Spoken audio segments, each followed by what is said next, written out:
आज हम लोग क्लास 7 का हिंदी चैप्टर नंबर 14 हिमसुख एक कहानी पढ़ेंगे। बड़ा ही मज़ेदार कहानी है, आप लोग सुनना चाहेंगे? Yes sir.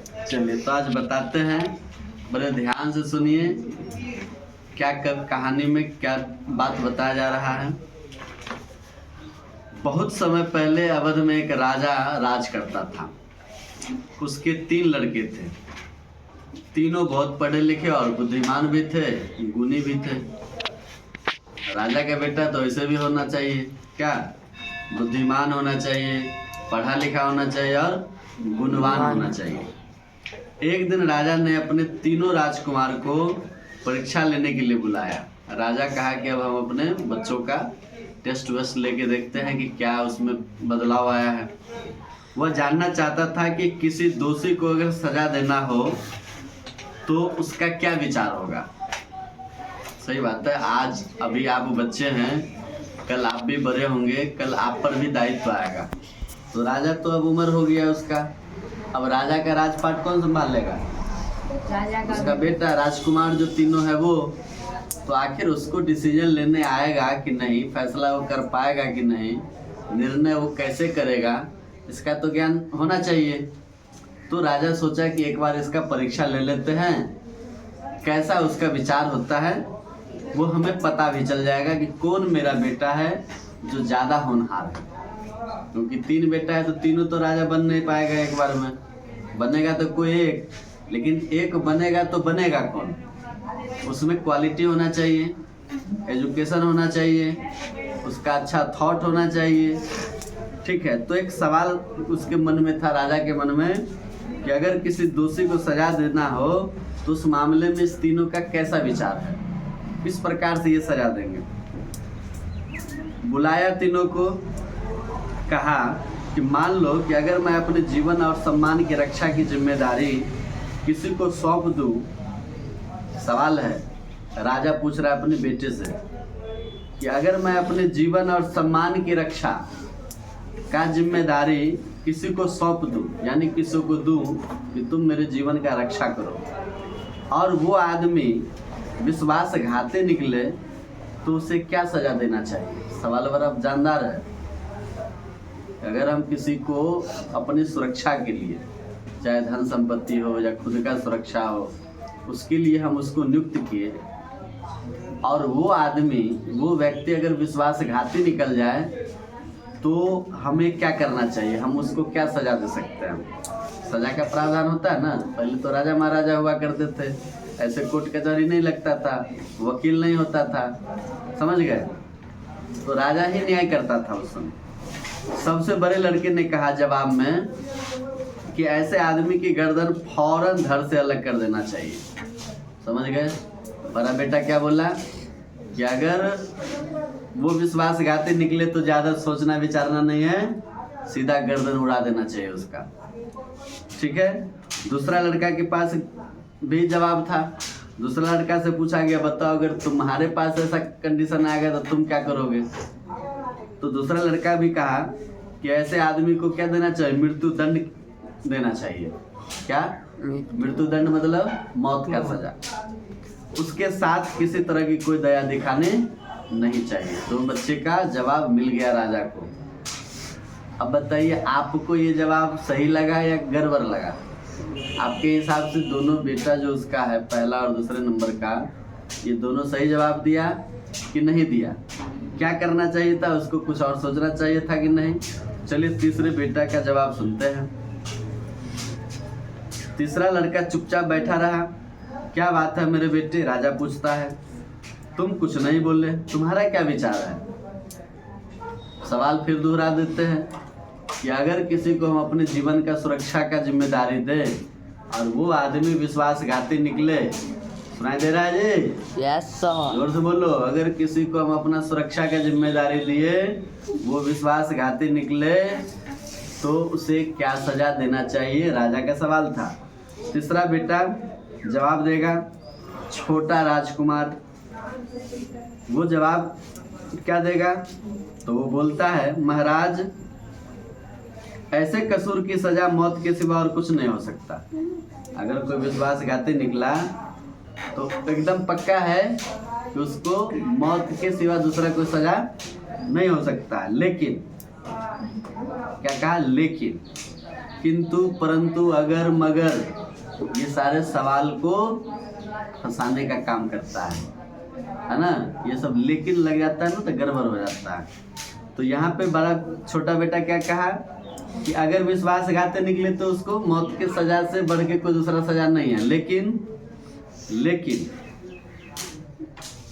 सजा देने से पहले ये बात क्लियर हो जाना चाहिए, पूरी तरह से साफ हो जाना चाहिए कि वो आदमी सचमुच में दोषी है। बात सही है कि नहीं? ठीक है, उससे गलती हुआ, लेकिन गलती किस समय हुआ, किस कारण हुआ, ये भी तो जानना जरूरी है कि नहीं जरूरी है? Yes sir. गलती का कारण जानना जरूरी है कि नहीं? Yes sir. कोई व्यक्ति दोषी है सीधे उसको सजा दे देना चाहिए? नहीं सर। दोषी का कारण पता होना चाहिए। दोषी के कारण का पता करना जरूरी है कि नहीं? Yes sir. चलो, तो छोटा बेटा का यही जवाब था कि ठीक है, विश्वासघाती निकला उसको सजा मिलना चाहिए और मौत से बढ़ के दूसरा कोई सजा नहीं है, लेकिन उसका पूरा छानबीन कर लेना चाहिए कि सचमुच में वही दोषी है तो सजा देना चाहिए, नहीं है तो नहीं देना चाहिए। यानी तुम्हारे विचार से ऐसा नहीं किया गया तो निर्दोष आदमी भी मारा जा सकता है, ऐसा नहीं हुआ तो निर्दोष आदमी भी मर सकता है कि नहीं? तो फैसला बड़ा सोच समझ कर लेना चाहिए। खासकर राजा वाली बात है, राजा को तो वैसे भी बहुत सारा ध्यान रखना होता है। हाँ, राजकुमार ने जवाब दिया हाँ मैं। अब फिर कहता, उदाहरण के लिए मैं आपको एक कहानी सुनाता हूँ। अब छोटा राजकुमार जो है एक कहानी सुना रहा है। कहता, विदर्भ देश के राजा के पास एक अनोखा तोता था। उस तोते का नाम था हिमसुक। वह महल में पालतू पक्षी की तरह रहता था। बड़ा चतुर था वो। कौन? हिमसुक। तोता था, नाम था उसका हिमसुक। वो बहुत सारी भाषाएं में बात कर सकता था। बुद्धिमान इतना था कि अक्सर राजा भी अनेक मामलों में उस तोता से, हिमसुक से जवाब लेता था, उसका विचार लेता था, राय लेता था। हिमसुक पिंजरे में नहीं रहता था। पक्षी को अधिकतर लोग पिंजरों में कैद करके रखता है ना, लेकिन हिमसुक पिंजरा में नहीं रहता था। राजा के दरबार में खुले मौज कर रहा है। जब जरूरत होता था राजा आवाज देता था, हिमसुक आ जाता था। बड़ा आज़ादी से घूमता था वो। आगे है कि एक दिन सवेरे वो महल में उड़कर जंगल की ओर निकल गया। एक दिन की बात है, सवेरे उड़ के जंगल की ओर चला गया और संजोग से जंगल में गया तो संजोग से उसको उसके पिताजी से भेंट हो गया। किससे? पिताजी से। और पिताजी कहा कि बेटा तुमसे मिलकर मैं बड़ा खुश हूँ। बड़ा प्रसन्नता हुआ क्योंकि जब बेटा कहीं चला जाता है, देश प्रदेश से आता है, तो बाप देखता है अपने बेटे को तो बड़ा हर्ष होता है, बड़ा खुशी होता है कि मेरा बेटा देश से सुरक्षित स्वस्थ होकर के आ गया है। तुम्हारी माँ भी तुमसे मिलकर इतनी ही प्रसन्न होगी, क्या तुम 2-4 दिन के लिए घर नहीं आ सकते? पिताजी कह रहा है कि तुम्हारी माँ भी तुम्हारा इंतजार करती रहती है। अगर तुम 2-4 दिन के लिए घर चलते तो बड़ा खुशी होता तुम्हारे माँ को। हम तो तुमसे मिल ही लिए, लेकिन तुम्हारे माँ को ज़्यादा प्रसन्नता होता। घर आने के तो मुझे भी बड़ी इच्छा थी। हिमसुक कहता है कि घर आने का तो मेरा भी मन है, मगर इसके लिए मुझे राजा से इजाज़त लेना पड़ेगा, ऑर्डर लेना पड़ेगा, अनुमति लेना पड़ेगा, आज्ञा लेना पड़ेगा।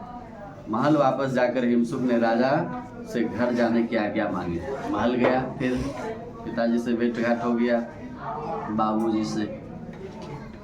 अब कहा कि चलते हैं, सब बातचीत हो गया था। गया, राजा से आज्ञा मांगा। शुरू में राजा जो है मना कर दिया, कहा नहीं कहीं नहीं जाना है, तुम्हारे बिना हम नहीं रह सकते, तुम चले जाओगे, हम कैसे रहेंगे। हिमसुक को बहुत ज़्यादा मानता था, इसलिए वो अलग नहीं करना चाहता था, कारण ये है।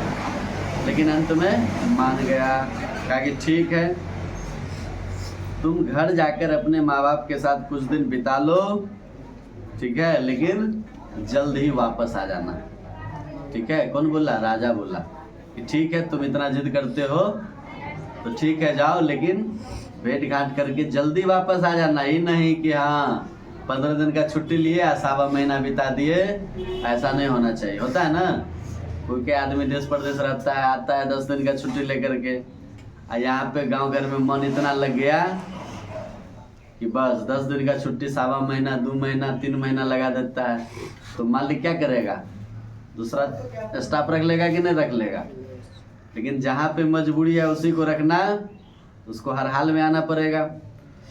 ठीक है, बहुत अच्छा महाराज। हिमसुक को ऑर्डर मिल गया, 15 दिन बाद वापस आ जाऊंगा। क्या बोला हिमसुक? कि ठीक है हमको 15 दिन का छुट्टी दीजिए, 15 दिन बाद आ जाएंगे। इसके बाद हिमसुक चला गया अपने पिता के पास, और दोनों साथ साथ उड़ते उड़ते अपने घर की ओर रवाना हो गया। इतने वर्ष बाद अपने प्यारे बेटे हिमसुक को देखकर उसकी माँ बहुत खुश हुई। ज़्यादा दिन बाद जो बेटा को देखता है ना माँ, तो सबसे ज़्यादा खुशी माँ को होता है। बहुत खुश हुई। एक पखवाड़े तक अपने माँ बाप के साथ रहने के बाद हिमसुक ने उनसे कहा, एक पखवाड़ा, देखो एक शब्द है पखवाड़ा, एक पखवाड़ा 15 दिन का होता है, याद रखना। कितना दिन? 15 दिन। एक पखवाड़ा कितना दिन का? 15 दिन। तो 15 दिन का ही छुट्टी था। 15 दिन का छुट्टी बीत गया। अब हिमसुक कहा कि अब हमको जाने दो, ठीक है, जाना होगा, राजा हमारा राह देख रहा होगा, है ना। हिमसुक के माँ बाप उसको इतना जल्दी जाने की बात सुनकर, है ना, बड़ा उदास हो गए। हर माँ बाप को होता है, बेटा जब साथ छोड़ के जाता है कहीं तो थोड़ा देर के लिए उदासी हो जाता है, परंतु उसे रोक नहीं पाए, क्योंकि भाई राजा का नौकरी कर रहा है ना हिमसुक। तो किसी का नौकरी कर रहा है तो ज़्यादा दिन आप फ्री होके नहीं रह सकते हैं, आपको उसके यहाँ पहुँचना पड़ेगा। हिमसुक ने राजा से वादा किया था वह 15 दिन के बाद लौट आएगा। ठीक है, तो हिमसुक का माँ बाप कहता है कि हम राजा के लिए कोई उपहार भिजवाना चाहते हैं। उसका पिताजी कहता है, लेकिन हम समझ में नहीं आता है कि हम कौन सा चीज भिजवाएं। हिमसुक का पिता कहता है कि हम चाहते हैं कि कोई उपहार दे, राजा है तो राजा को तो राजा के हिसाब से उपहार मिलना चाहिए, लेकिन फिर भी हम चाहते हैं कुछ उपहार दे, लेकिन क्या दे सो समझ में नहीं आ रहा। हिमसुक के माँ बाप दोनों ही इस बात पर विचार करने लगे कि राजा को देने लायक कौन सा चीज है भाई, क्या हो सकता है ऐसा उपहार। कुछ देर सोचने के बाद हिमसुक के पिता ने कहा, हाँ मैं समझ गया कि राजा के लिए सबसे अच्छा, सबसे बढ़िया उपहार क्या हो सकता है। ठीक है, तुरंत समझ में आ गया। किसको? उसके पिता को दिमाग में आ गया एगो बात। कहा कि दूर पहाड़ी पर एगो पेड़ है, अमरफल का पेड़, नाम से ही पता चल रहा है अमरफल, जो खाएगा अमर हो जाएगा, और राजा अमर रहे तो प्रजा सदैव खुश रहे, है कि नहीं। राजा में जान रहेगा तब ना उस प्रजा का सेवा करेगा। यस। और राजा अच्छा था, इसीलिए हिमसुक के माता पिता चाहते थे कि राजा को ऐसा उपहार दे कि राजा खुश हो जाए। ठीक है, जो कोई उस का फल खा लेता है वो कभी नहीं मरता है, हमेशा जवान रहता। वाह, हम लोग को मिल जाता तो हम लोग भी खा लेते ना। लेकिन पता है ना, जीवन में कष्ट बहुत है। उम्र जो है वो ठीक है, ज़्यादा जवान रहने में भी कष्ट है। पता है, जिंदगी जब 15 साल से लेकर 40 साल का जो होता है ना, इसमें बहुत कष्ट सहना पड़ता है। लेकिन कष्ट सह लेता है लोग, क्यों? क्योंकि उस समय शरीर में ताकत होता है, ऊर्जा होता है, इसीलिए। इसके बाद सहन शक्ति नहीं होता है। तो जितना दिन सहने का है उतना दिन। लेकिन कभी कभी आदमी बोर हो जाता है, तो बोर हो जाता है तो सुने होंगे कोई सुसाइड कर लिया, कोई जहर खा लिया, कोई आत्महत्या कर लिया, कोई कुछ कर लिया, कोई ट्रेन में कट गया, सुना है कि नहीं। यस। जिंदगी से उब जाता है आदमी, इसीलिए ज्यादा उम्र भी अच्छा नहीं है। जो है तो ठीक है, 60 70 80 तक चलेगा कहानी, ठीक है। अमर हो गए तो कहानी गड़बड़ हो जाएगा। चलो, तो लेकिन चाहते थे इसके माता पिता कि राजा को हमेशा फल दे, राजा खाए और अमर हो जाए। चलिए आगे बढ़ते हैं। मैं वहाँ जाकर एक फल तोड़ के लाता हूँ, तो वो फल राजा को देना। फल मिलते ही हिमसुक राजा के घर राजा के महल की ओर रवाना हो गया। शाम हो गया था, थोड़ी देर में सूरज डूब गया। सूरज डूब गया तो पशु पक्षी जो होता है, ध्यान दो, पशु पक्षी जो होता है शाम होने के बाद कहीं पे उड़ता नहीं है।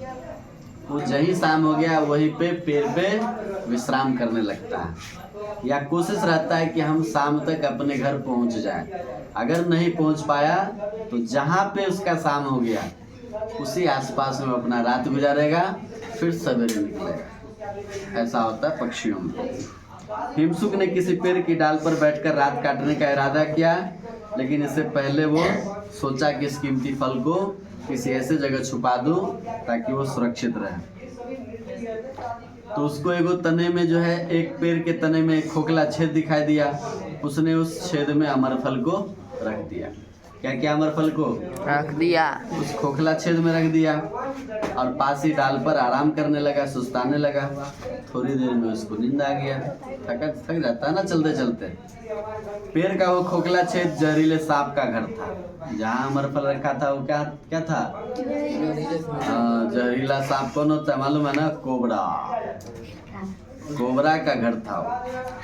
ठीक है, उसका नजर पड़ गया उस अमरफल पर। वो क्या किया, उसको लगा कि भाई खाने पीने का चीज है, तो वो फल पे दांत मारा, लेकिन उसको उस फल का टेस्ट अच्छा नहीं लगा। और आपको पता है, जब ये सांप किसी चीज पे दांत मारता है तो दांत के साथ ही जहर उसका निकलता है। उसका जहर जो उसके मुंह में जो जहर का थैली होता है ना, दांत से ही अटैच होता है। थोड़ा भी हिलेगा तो दांत से होते हुए जहर निकलेगा। समझ गए?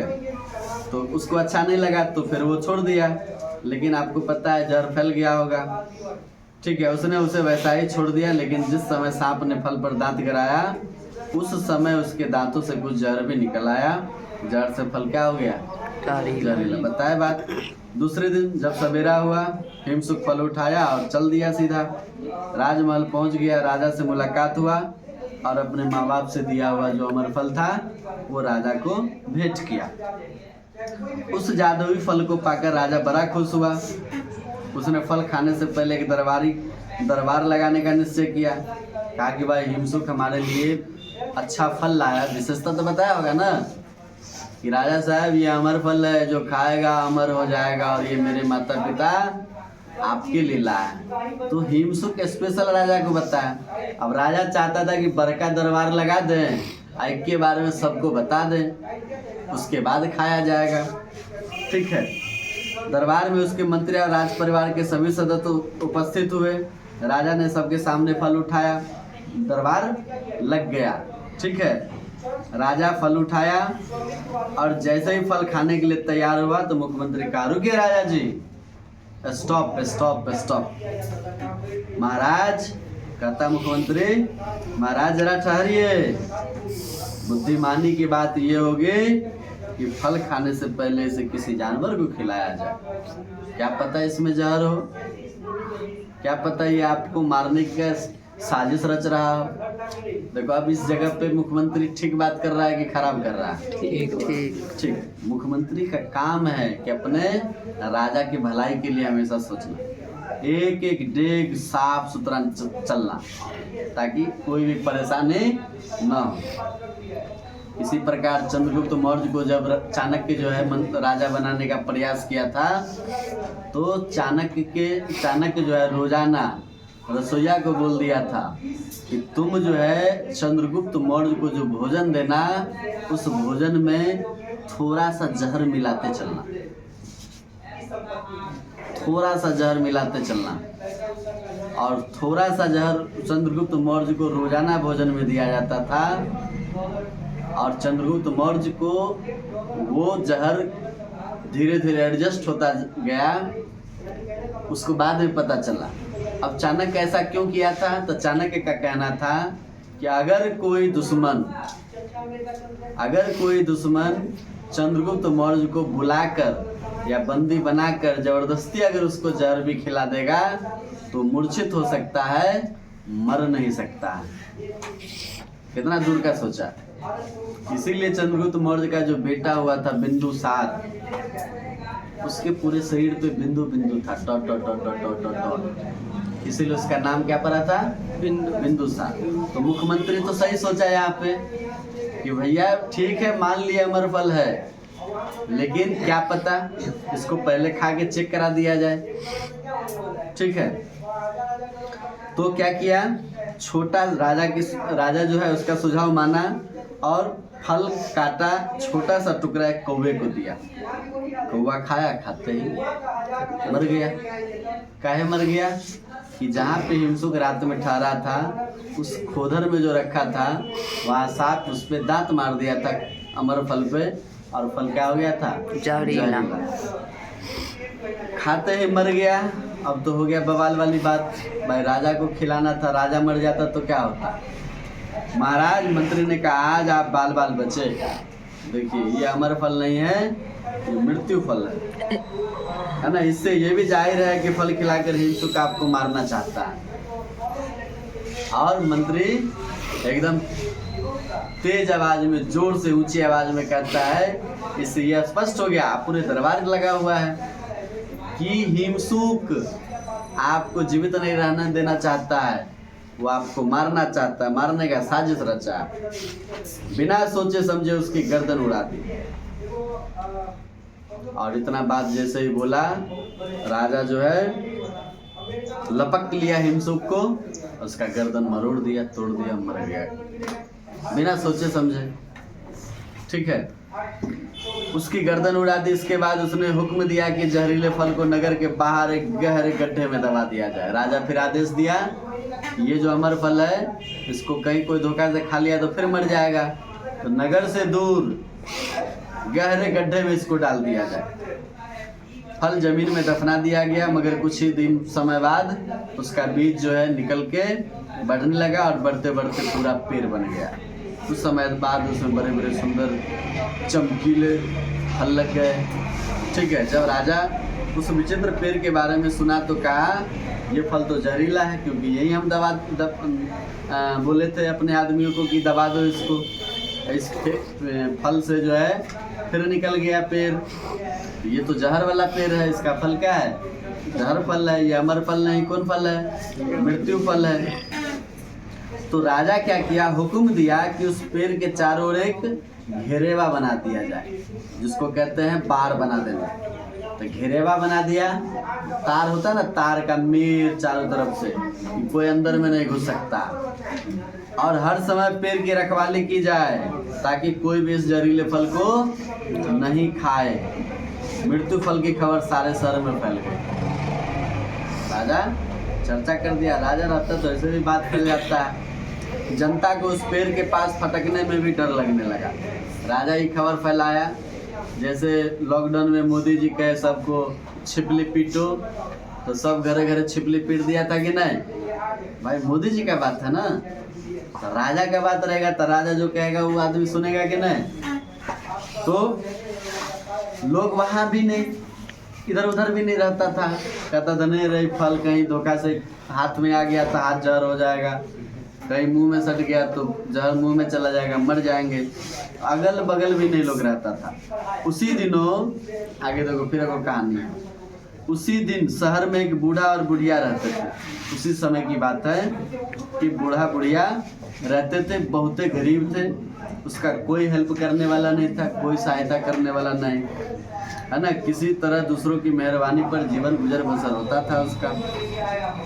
और बुढ़ापा जानते हो ना, बुढ़ापा आदमी को लाचार बना देता है, मजबूर कर देता है। अब बुढ़ापा जब आता है तो आदमी क्या सोचता है, भगवान से दिन रात प्रार्थना करता है, भगवान उठा लो। क्या कहता है, भगवान उठा लो। बड़ा गिंजन होता है ना बुढ़ापे में। ठीक है, तो बुढ़ापे के मारे हुए इतने कमजोर और असहाय हो गए थे कि भीख मांगने भी नहीं जा सकते थे। कोई बेटा उटा नहीं था, दोनों बहुत ज़्यादा बूढ़े हो गए थे, कोई सहायता नहीं करने वाला था, शरीर में इतना ताकत नहीं है कि जाके कहीं से भिक्षा मांगे। ठीक है, अक्सर फाके करते रहने से उन्हें ऐसा महसूस होने लगा कि अब जीना बेकार है, मतलब जिंदगी जीने से मतलब ये हो गया था, उब गया था। अब नहीं चाहिए जिंदगी, किसी तरह मर जाना बेहतर है। दोनों ने सोचा कि ऐसे जिंदगी के बजाय मर जाना ज़्यादा अच्छा है। मरने के लिए सबसे अच्छा यही था कि पेड़ के जहरीले फल खा लिया जाए। मरने के लिए तो अपने से गला घोट नहीं ना सकता आदमी, कुछ चाहिए।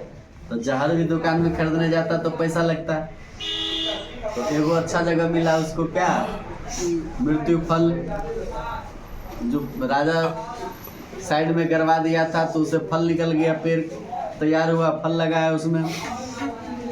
एक रात बूढ़ा चुपके से पेड़ के पास गया और पहरेदार की नजर बचाकर वहां से वो फल तोड़ लिया। 2 फल तोड़ लिया, क्योंकि दोनों को खाना है ना, दोनों को मरना है। 2 फल तोड़ लिया और सीधे घर पहुंच गया, नजर बचा करके। पहुंचकर उसने और उसकी बुढ़िया दोनों ने एक एक फल खा लिया और उसके बाद कहा कि अब तो हम मरबे करेंगे। खा लिया, आराम से चद्दर तान के सो गया। कहा कि अब हम सुबह इस बार नहीं देखेंगे। क्या है कि दिमाग में क्या बैठा है, मर जाएंगे। वो अमर फल नहीं, वो तो मृत्यु फल है कि जो खाएगा वो मर जाएगा। तो आराम से खा लिया और चद्दर तान के सो गया। कहा कि अब हमको कल से जिंदगी जीने का कोई जरूरत नहीं है। लेकिन दूसरे दिन सवेरे रोज की तरह उसकी आँख खुल गई। लेकिन दूसरा दिन फिर आँख खुल गया। अपने आप को जिंदा पाकर उसे बड़ा ताज्जुब हुआ। अरे ये क्या हुआ, हम तो फल खाए थे मरने के लिए, हम तो जिंदे हैं। इससे भी बड़ा ताज्जुब तब हुआ जब पता चला कि वो दोनों जवान हो गया। बुढ़ापा में जवानी का रंग आ गया। अब किसके कारण आ गया? वो अमर फल के कारण। वो फल जो खाया था मृत्यु फल, उसके कारण। दरअसल वो मृत्यु फल नहीं था, क्या था? अमर फल था। तो उसका जवानी लौट आया, उसके शरीर के अंदर चुस्ती ताकत लौट आई। राजा ने ये अनोखी बात सुनी तो ये खबर पूरे राज में फैल गया। राजा के राज में राजा को भी पता चला। राजा भी उन दोनों को देखने के लिए आया कि भाई क्या बात है, चमत्कार पे चमत्कार, वो भी हमारे राज में हो रहा है चमत्कार। उन्हें वो जो सचमुच में देखा, राजा को लगा भाई अफवाह फैला दिया है। जब राजा खुद अपनी आंखों से देखा तो उसको विश्वास नहीं हुआ। देखकर दंग रह गया। कौन? राजा। अरे तो सचमुच में दोनों बुढ़ा था, मरने के कगार पे था और एकदम जवान हो गया, 25 साल का नौजवान की तरह। अब जाकर उसकी समझ में आया कि हिमसुक जो फल लाया था वो असली अमर फल था। हिमसुक जो फल लाया था वो क्या था? असली अमर फल था। उसको है ना, उसे अपनी जल्दीबाजी पर बड़ा दुख हुआ और अपने प्यारे तोते को बेकसूर इस तरह मार दिया। इसके कारण बड़ा तकलीफ हुआ, बहुत अफसोस किया राजा। इसलिए मैं कहता हूँ, अब उसका छोटा बेटा बोल रहा था, नहीं पूरा कहानी, छोटा बेटा कहता है, इसलिए मैं कहता हूँ किसी को सजा देने से पहले क्या करना चाहिए? उस बात का पूरा पता लगा लेना जरूरी है कि सचमुच वो अपराधी है या नहीं। अपराधी है तो सजा दो, कोई दिक्कत नहीं है, नहीं है तो नहीं दो। राजा अपने तीसरे लड़के की बात सुनकर बड़ा खुश हुआ और उसे युवराज यानी अपना उत्तराधिकारी बना। यानी अगला राजा कौन बना? राजा जो था छोटका बेटा उसका, वो बना राजा। समझ गए? तो कहानी कैसा लगा? मजेदार था?